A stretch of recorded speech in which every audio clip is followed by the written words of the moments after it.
Si on parle location, vous me répondez appartement? Non, pas que. Pour promener, Mimi, ma petite amie, Mimi, et son jeune frère Toto, j'ai une auto, je l'ai payé 300.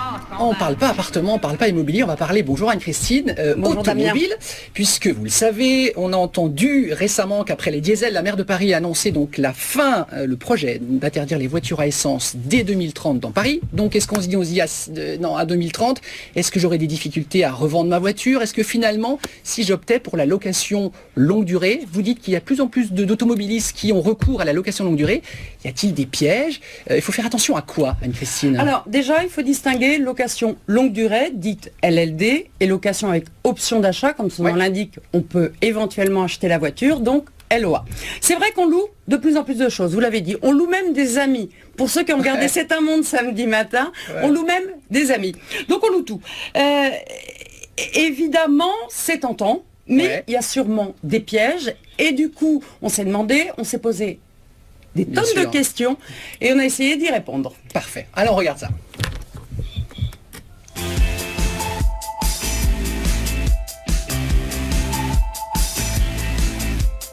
Le mot leasing et le crédit bail, c'est l'ancien engage. Aujourd'hui, le nouveau engage, c'est la location longue durée, la location avec option d'achat.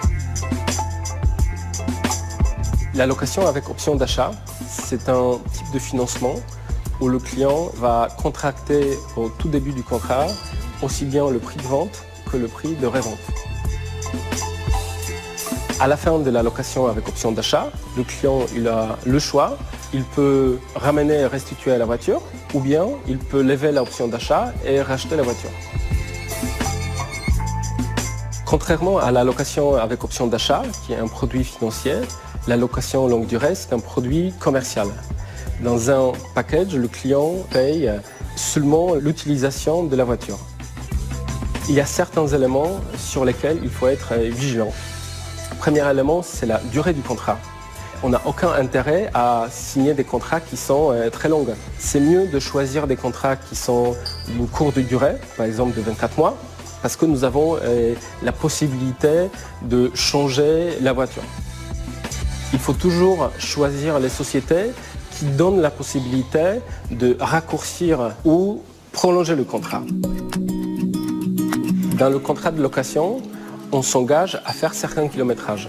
Il faut choisir les sociétés qui donnent la possibilité de changer ce kilométrage au moment de la signature du contrat, mais aussi celles qui vont donner cette opportunité de l'adapter pendant toute la durée du contrat. La plus grande crainte qui existe dans le cas des locations avec option d'achat ou location longue durée, c'est la restitution. Aujourd'hui, on ne connaît pas réellement pour l'instant la grille tarifaire de ce qui nous sera demandé si jamais le véhicule n'était pas dans un état irréprochable. Donc on fait très attention au véhicule, bien plus que quand on achetait les nôtres.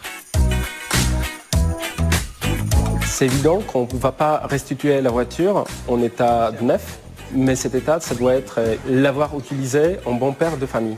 Habituellement, on avait des véhicules qu'on gardait environ 6 ans. On avait beaucoup de difficultés sur la revente, avec les négociations, à passer les contrôles techniques, etc. Merci. À bientôt, au revoir. Là, au moins, le véhicule, dans 24 mois, on le remet là où on l'a pris. Plein de questions à vous poser, Anne-Christine. J'ai toujours entendu dire que ça coûtait cher, que c'était pratique cette option, mais ça coûtait vraiment cher. Vrai ou faux? Alors, oui et non. C'est-à-dire qu'on va dire c'est au cas par cas. C'est comme si vous me disiez, quelle est la meilleure voiture? Il n'y a pas de meilleure voiture. On a tous des besoins, des moyens différents. Donc, ça dépend vraiment de votre situation, on va dire.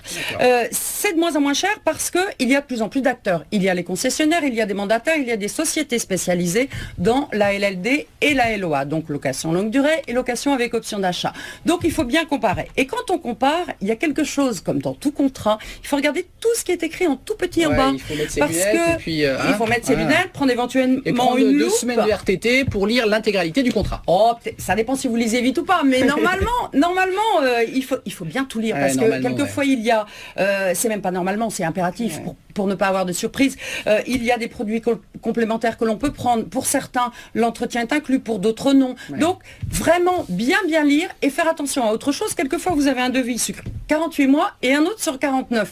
Tout le monde ne fait pas 48 mois. Et pour conclure, Anne-Christine, je me gare mal, je raye la voiture. Qui est responsable? Alors, comme si vous étiez propriétaire de votre voiture. D'accord.